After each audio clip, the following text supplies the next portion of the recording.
we are back with our special segment for you guys. I know y'all have been checking for it a lot. It's called Who Got Next? And as you can see, we got a special guest.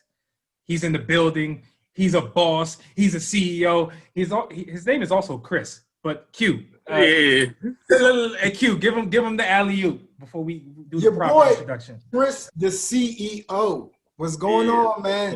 What up with it, man? What's up with y'all, man? Man, we chilling, man. We can't call it. We can't call it. We just glad to be alive, man. You know? That's good. That's good to hear. Shit, that's all positivity right there. That is true. But you know what? What's the coronavirus numbers looking like over here in the DC area? That's a great question. I think I don't know, man. Don't get me lying about the numbers, but I think it's over 2,000 a day, right?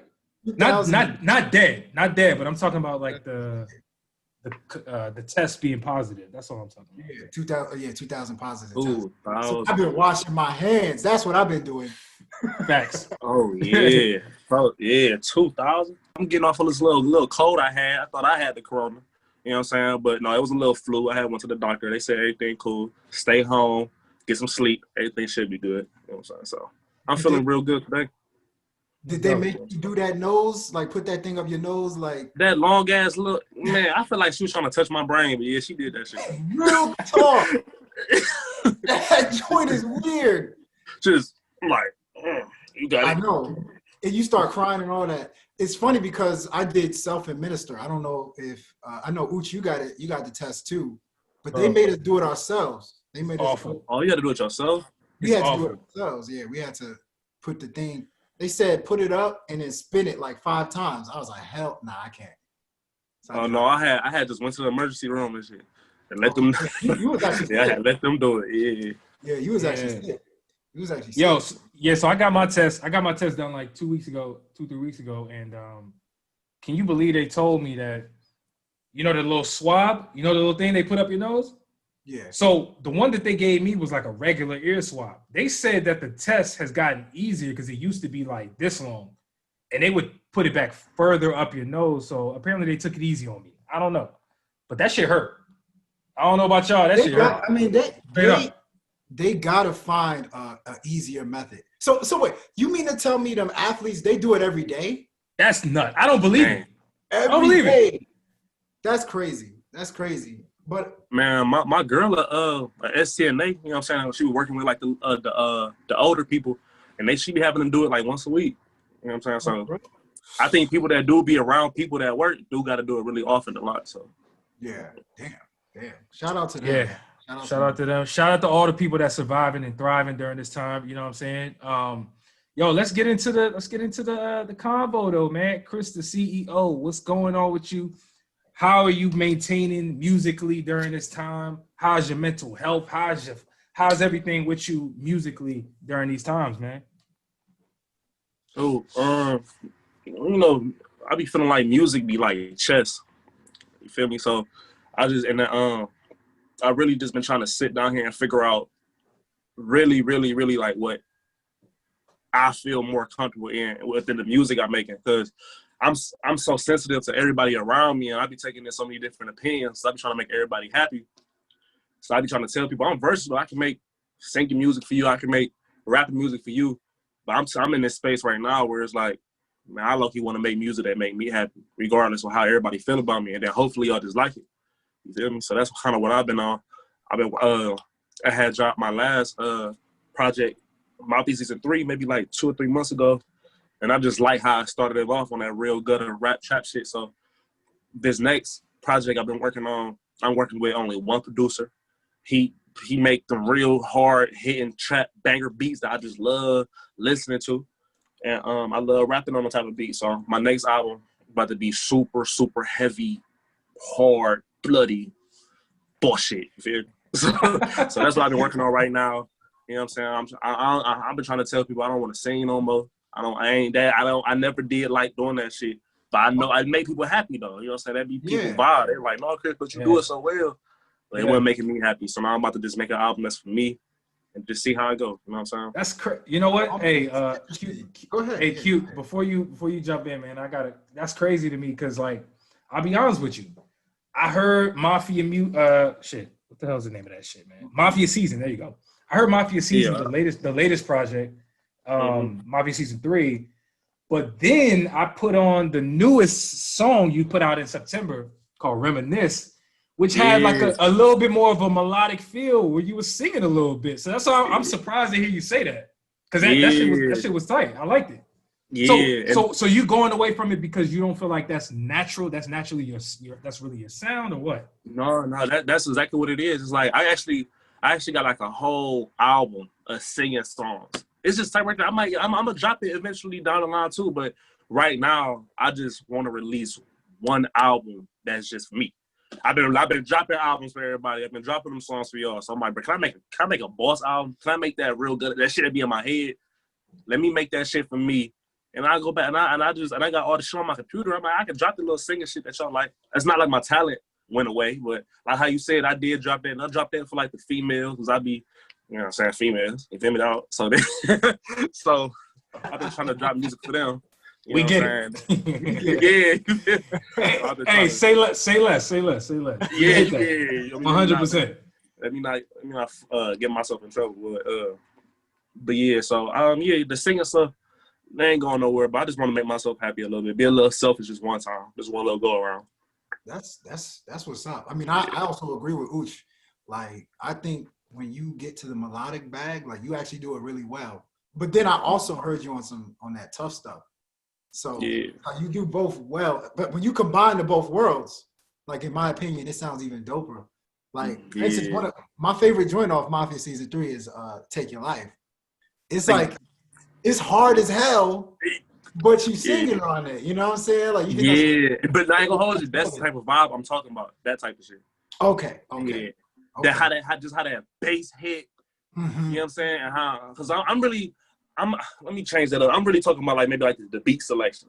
Because you know what I'm saying, you got to do whatever you got to do on each type of beat. So if it's a more lighter guitar type beat, you kind of got to like, you can't talk about hard shit on like a real light, beautiful beat. You don't want to, you know what I'm saying? That's just doing that beat injustice. So yeah, I'm just talking about like that Take Your Life type shit. I just want that whole like, I want the whole mixtape album to start off raining, thunderstorming, just in my head how I'm feeling on some real just demon mode, demon time at there. Oh man. Yeah. And you already know I'm gonna hit you. When I drop it, I already know I'm gonna hit you up. That's true. I'm gonna hear it. You know what I'm saying? When you hear it, you're gonna see exactly what I'm talking about. You're gonna be like, okay, no, Chris, I see. Yeah. You know what I'm saying? You're gonna see what I'm talking about. Okay. I'm gonna make sure I blast it on some serious ass speakers. So like, yeah, I want the house like shot, like about to fall off. Like I want that, but you already know I'm the intro king. That shit about the intro. Yeah, you kill the intros, man. I ain't gonna lie, you kill them intros. So like, do you find it hard to like, because you clearly got two sides, right? You got the music you want to make, and then you got the stuff that you know people want to hear. Like, is it hard to get that balance? No, that shit the hardest shit in the world though. Cause that shit, it come down to like, when you're trying to put your album together, you don't know, cause you it's not like you can't just go on the internet and ask your fans. Well, you can, but people don't really do that. Go online, what type of shit do y'all want for the internet? You can't do that. You kind of got to just make that educated guess on based on how you feel. And me, I've been taking so much criticism for everybody around me. I'm looking like, no, let me just trust. That's why I kept saying this. Let me trust myself this one time and just see how, you know what I'm saying? If I just block out everybody and do what I want to do, if people still fuck with it. If y'all come at me like, no, Chris, stupid ass nigga, go back to what the fuck you was doing. Okay, bet. I'm doing what I'm saying. All right, I got y'all. You know what I'm saying? For the next one. But for the shit I'm saying right now, no, that singing shit mixed with the rapping shit, that shit, it's so hard because the track list, you got to figure out, all right, how many turn songs can you go before they get tired of that turn shit and then want that switch up? Because, you know, that's why the classic albums, like, if you listen to, like, Drake's Take Care, or you listen to goddamn, like, Kendrick's Damn, or good. Kendrick got hella classic, but you know, like, Kendrick album, his shit be, like, all over the place, like, music-wise, but it's still over the same type of concept and the same feel over the whole album. So that's what I'm trying to master. I be too critical of my music. I be looking at it like, damn, it's my singing shit too far away from my rapping shit? Can I put these two on the same album and people can know it's the same shit? So I just be too much in my head about it. So now I'm about to just this shit hard as fuck trying to figure it out. You know, it's funny. It's funny. Real. You know, That's real. when I think about your like career and I think about like your trajectory, like where you can go and where I see you going, it kind of reminds me of 21 Savage. Like if you remember when 21 Savage first came out, like he was like, yo, killing everything. Like, I mean, like literally talking about killing everything. You know what I'm saying? Facts. He still does. Yeah. Does, but then he also still like he starts talking about like some more lovey-dovey type stuff. He's still killing people, but like he's expanded his sound. Like that's kind of like and that's why I love about people like 21. But see, the only thing that's the difference for me and 21 because I was bumming the fuck out of Savage Mode too, but the difference is like with 21 Savage sing and when he switches beat up, you can still tell that's 21. Like when he switch, like the beat will switch up, but he still got that same voice. He just basically trying to like melodically sing with it and shit like that. Yeah. See, my shit, I'd be too critical. My shit don't sound like that. My hard shit is a whole different voice from the nigga that's singing. So I'd be like, all right, man, I don't even know if these niggas gonna know that's me singing. I don't even. So I'd be like, all right, bro, I don't even know like if that shit the vibe or whatever. So and then the other people in the world that do it like the Drakes and shit. You can still, but people got so used to Drake's singing voice that, but how Drake be doing that, he just, like how he done on Scorpion, he'll just drop one whole side, just the rap shit, and one whole side the singing shit. So I'm like, that's how I do that, but I don't know. It's what I'm saying, it's just too much thinking. Way too much thinking. I wish I could just drop the shit and y'all just like it. I mean, but if you think about it, my bad, if you think about it, like that to me is why music is like at a really good place right now. It's because people are expecting like you to be as versatile as you can be as an artist. You know, it's not just rapping anymore. Like you can't 100%. You just can't straight up rap like back in the day, like when like Nas and them were out and all that. I mean, they still do because they're greats, but like if you're trying to be on the come up, like you gotta be able to do a whole bunch of different things. And that's actually a good segue because, like, you know, we've really been on that on this show recently. You know, we've been talking about that a lot. You know, just looking at the landscape of new artists, up and coming, rising artists, whatever you want to call it, and understanding that like the dudes that is really out here like creating a new wave, a new buzz, like they're adding melody in their music. So for real, I understand what you're saying, Chris. For real, I get it. But I feel like. You should experiment as much as you can with it just to, and find that balance. You know what I'm saying? Like find that whatever that balance is. I don't know. I don't care if you got to switch up the vocals. Like don't add as much auto-tune so that you can recognize your own voice. You know what I'm saying? Whatever it is, like don't lose that because I'm telling you, bro. Like that Reminisce song, yo, that shit got some potential. I ain't gonna lie to you. It got potential. Fucking with that shit. Bro, it's a different sound. Like you gotta have that switch up that's necessary. You know what I'm saying? No, I'm glad you said that shit. though. That's what it's all about though. That whole like, that's what I'm saying. I don't think I'm ever gonna stop doing it. That's why I said that's why I'm just gonna try to see what's up with this shit. Cause I'm looking like too deep into it with the shit I'm already making right now. So it's kind of like I can take that advice and just try to like rework some shit so I can like, you know what I'm saying? But that's what I'm talking about. You see, okay.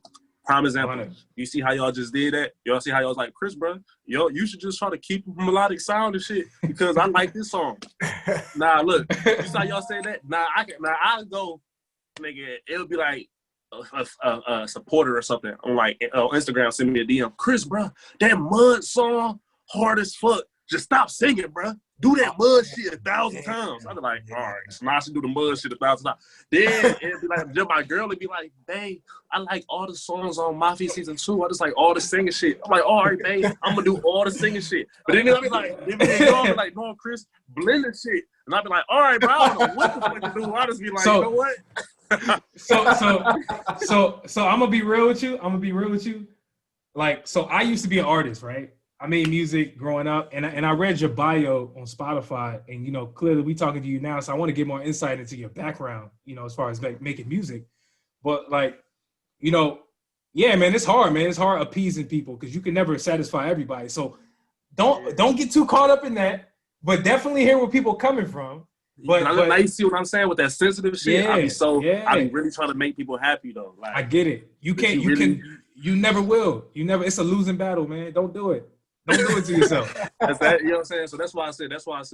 Like that's why I like what y'all saying, but I really got to stick with my guns. I got to just drop this shit and just see what happens. Because at the end of the day, I look at it like this: everybody that's on the radio right now and everybody that's popping right now, they not. You can't really say they versatile right now. Like Megan Thee Stallion when she dropped, that's the same motherfucker that was dropping Savage. That's the same motherfucker that started out when she was dropping. I forgot what she had dropped when she first came out. You talking about big old freak, big old freak. But you see how, like the songs she making right now sound super similar to the ones she made when she first came out like 2 or 3 years ago. So it's like she ain't really get too out of her range. And every time she drop a song when she be on some singing shit, people be like, "Oh nigga, chill off, I got stick to your rapping shit." The baby, because I'm gonna be real with you. I'm gonna be real with you. That shit be trash. I mean, listen, respectfully speaking, I don't believe she does it very well. You're not the only one that said that. I'm just saying, bro. Like, I'm just saying. Anyway, all right, continue. Sorry. But you ain't the only one that said that shit, so I ain't tripping, but yeah, and like the baby and shit, like when he came out and shit like that, like that nigga that people be like, bro, you need to switch your flow up. But this nigga probably heard that shit 1,000 times. Did he switch his flow up? No. You got to think about when Lil Wayne first. Remember 2008 Lil Wayne? We didn't want that nigga to switch his flow up because we were super fans of them niggas. You feel me? So I think like the super fans of the baby, they love that flow. It's us we've been listening to music so long. We kind of want everybody to just be on some different shit all the time. But no, I think his core fans love that flow from him because I just know that's how I felt when Lil Wayne was coming out. I wanted him to just, nigga, you better have the same hard-ass bars on every song. You feel me? And when I was listening to my nigga Wiz, I was a big-ass Wiz fan. I was like, no, bro, you gotta be a stoner on all the songs. Man, what? If I had a lighter right now, I would light that shit in remembrance of my man Wiz, who really stole that shit from Wayne. Let's be real. The lighter flick. The lighter flick shit.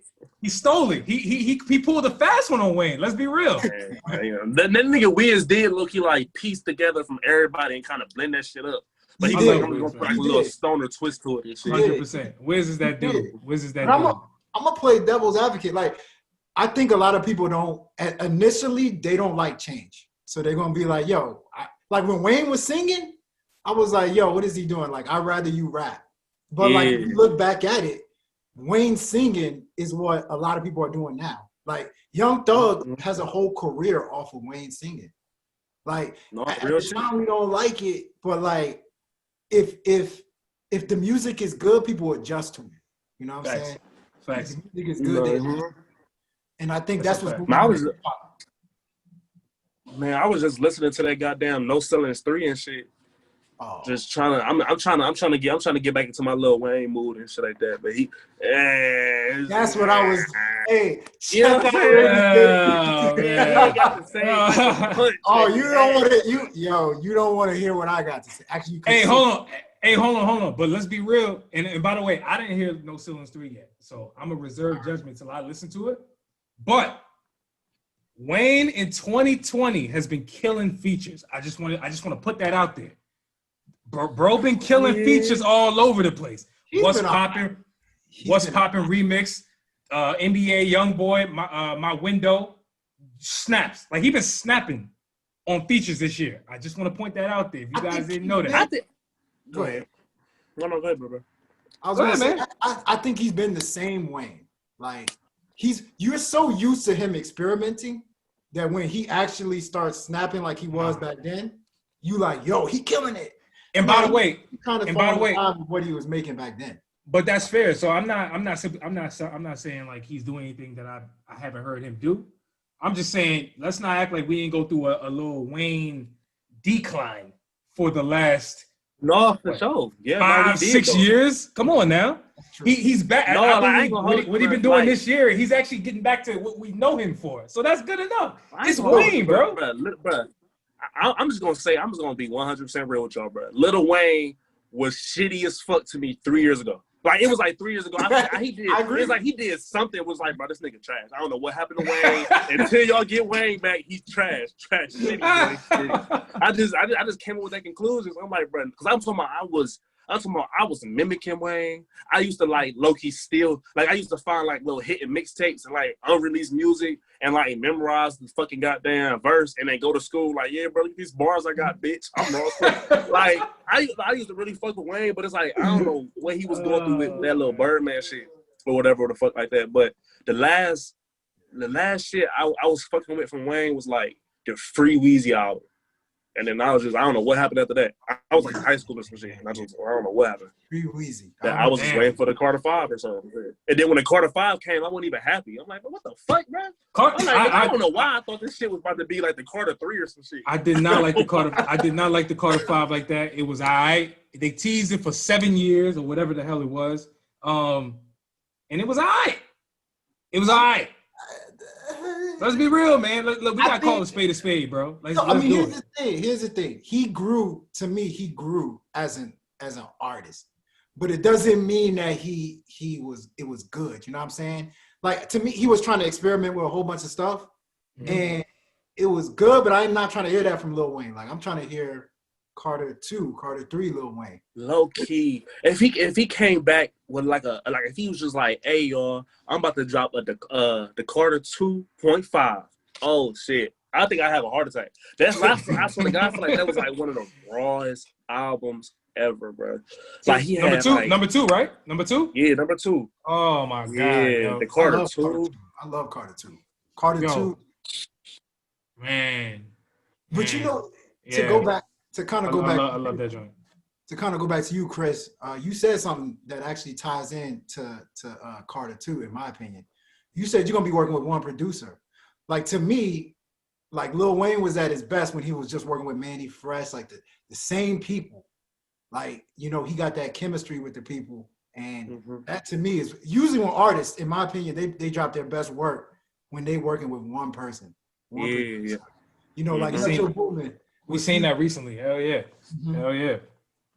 So, like, is that like what we should expect? Like, should we expect? Yeah, no, so this is my thing. Like, I'm really like a student of the game. Like, I've been fucking goddamn researching and just watching other people do their little shit for so fucking long. Some shit is just starting to be common sense to me. It's like I gotta just trust my gut. At the end of the day, I be seeing it's always that one rapper with that one raw ass producer. Like, okay, so like how you said, it was Lil Wayne with the Manny Fresh. Is the baby? I forgot. I don't know who his producer is, but it's that one nigga y'all hear all the time and shit. Jetson made it, right? Yeah, y'all, it's him. He Jetson always on all the beats, and then you got like Future with like, but Future got his. Future's so versatile. He got his different people. He got his Southsides. He got like three. He got like three. Yeah, but every time he catch that vibe, and it's 3 different Futures with 3 different people. So that's like, that don't even really count. But it's just that same type of feeling. I'm looking like, man, I gotta go. What? Because I just had to think about me. What's the shit I listen to as soon as I hop in the car? What artist do I fucking goddamn just be like, no, when they drop their album, that's all I'm listening to for the month. And it was my nigga Future though. Like, I ain't gonna hold you. Future is literally like my favorite artist right now. Like my favorite artist right now. So I'm like, but that's all I listen to. That's all I like. You know what I'm saying? That's the only inspiration that I just be feeling like it was really me. Like every time I tap in to my little goddamn trap side and shit, man, hell, who was calling me? Oh, decline. My fault. I don't know who was calling me. That was nice advertising. I saw your ChrisdaCEO logo right there. What was that? You saw that? Hey, you saw that shit? I saw it. Oh yeah. I see what you did there. You didn't mean to do it, but I see what you did. Gotta stay on my toes, you know. Yeah. But yeah, so it's like I just got this. I got this music, and I always had to look at like what's the music. You know, okay, it's like okay, as an artist and shit, when you want to show other people your music, that's when you're at your most vulnerable. You know what I'm saying? Because you looking at it like, okay, I literally had to like, I thought of this, I created this, I made this, I really give a fuck about this. It's my little baby, and I'm finna share my baby with you. And I had to look at myself like, what baby do I don't mind sharing every fucking time? And like I said, it was my trap shit. It's my trap shit. Every time I want to share my singing baby, I'd be like, yeah, oh, you feel me? I was like, oh. I hear you on that. We gonna fuck this singing baby right here. Oh shit. You know what I'm saying? But like, and then you already know when you singing, it's a lot of things that come behind people that sing. That's why I say I really had to be real with me. Like, who is me, dude? Am I Chris? Are you a singing nigga? No. Do you know how to sing? Yes. Well, are you a singing nigga? No, bro. I really make trap music, and I really just need to do what the fuck I knew I was supposed to do. You know what I'm saying? And that's kind of like, you know what I'm saying? Yeah, I completely get it. Like I said, man. Like I try to put myself in the shoes of an artist, man, because I understand that whole vulnerable state, man. That shit is frightening. It's exciting. You know what I'm saying? Like, there's a lot of emotions that come with sharing new music to people, because I was doing that shit. But yo, so you talked about what you are and what you are not. So let's get into your background, man. Like, when I know you started making music. At least you said you made your. At least I read your bio, like I said. You made your first song at age 17. But like, What do you like from a musical standpoint? When did you start determining I like music enough to the point where I want to express myself through music? When did that start for you? So I was 13, and my cousin, she was dating this dude that make beats and stuff like that. So I always used to just make up my little raps on the side and shit like that, but I never expressed it because I just didn't know what the fuck to do and shit. So his name was Gerald and whatever. That was my nigga. You know what I'm saying? And when I was 13, I remember I came to the living room. She had introduced me. She was like, this Gerald, this my friend. You know how they always say it's your friend. They fucking. It's like, stop lying. That's you fucking. That's your uncle. That's your uncle. Your uncle, yeah. Uncle such and such, right? You ain't never met that nigga ever, but that's your uncle somehow, right? I'm like, nigga, that ain't your fucking friend. That's you fucking this nigga. But no, but he used to she used to like, I ain't gonna say babysit me or never, but that was my favorite cousin, so I was just over her house a lot. So I remember he used to sit up there and I used to just hear this nigga just on the computer making beats and shit. And I told him I rap. And he was looking at me, he's like, so spit some shit. And I ain't gonna hold you. I was like, I was so fucking shitty. I was 13, I was ass as fuck. And he was so nice with it. He was like, just letting me be shitty, rap to him and shit. But then he just kept telling me, he's like, bro, you gotta work on it. You gotta work on it. You gotta work on it. And then but he was rapping too. And he was okay. Like, he had a big name in the city a little bit. So I was always just looking up to him because I was like 13 and he was like 18. I'm like, damn, this nigga really, damn, he knows such and such from the city. Oh, shit. Like, he was like, because in Cleveland, we got MGK and shit. And he said he met MGK before. He used to go to school with this nigga. I was like, damn, bro, fuck you. Shit, you right here. Oh, shit. You know what I'm saying? So I was like, well, I got to get better. So what happened was, I guess some things happened in his household which made him go to the army and shit. So he went to the army, and ever since he was in the army, I had devoted myself on just getting better with music. So from the time I was like 13 all the way to 16, I was trying to be the hardest. I was just practicing, man. I was practicing. Shoot, I was like finding like the fastest rappers, do some shit, and then try to motherfucking goddamn mimic that shit. Just like I trying to get I told you I had like a speech impediment, so I really couldn't even talk that. I was fucking up my words. So I'm like, I gotta learn how to say this shit. So I was like, so that's why I was listening to Lil Wayne, heavy as fuck. I was getting hip to that Drake, my nigga Wiz, my nigga Future. I was just getting hip to everybody and shit. Just listening, like I said, I was listening to my music, and then he came back from the army, and I remember him and my cousin had broke up, but I still wanted to keep in contact with him and shit. So I had pulled up to his house, and he was like, Chris, bro, I'm about to play these new beats I made while I was in the army. I was like, shit, I made some new raps while he was in the army. And he kind of did a little face on some, because he still thought I was little Chris and shit. Like, he thought you was the same. He thought you was same old, right? Yeah. Yeah, but I was so fucking confident. I'm like, bro, you ain't even, you know what I'm saying? I'm just like, I ain't gonna say nothing. So then he had turned on one of his beats, and I ripped that beat, bro. I'm talking about, man, my flow, I just was coming so crazy. He was just so shocked. And so then he was like, oh, my, Chris, what the fuck? I was like, bro, I told you, bro, I've been working on this shit, bro. So then he was just so fucking happy. And I was just so happy, like, bro, I'm really getting better and shit like that. And then I'm like, we got a motherfucking goddamn. He was like, what's your rap name and shit? I'm like, bruh, I'm Big Boss, bruh. I'm fucking ChrisdaCEO and shit. And he was like, Big Boss. He's like, why you call yourself Big Boss?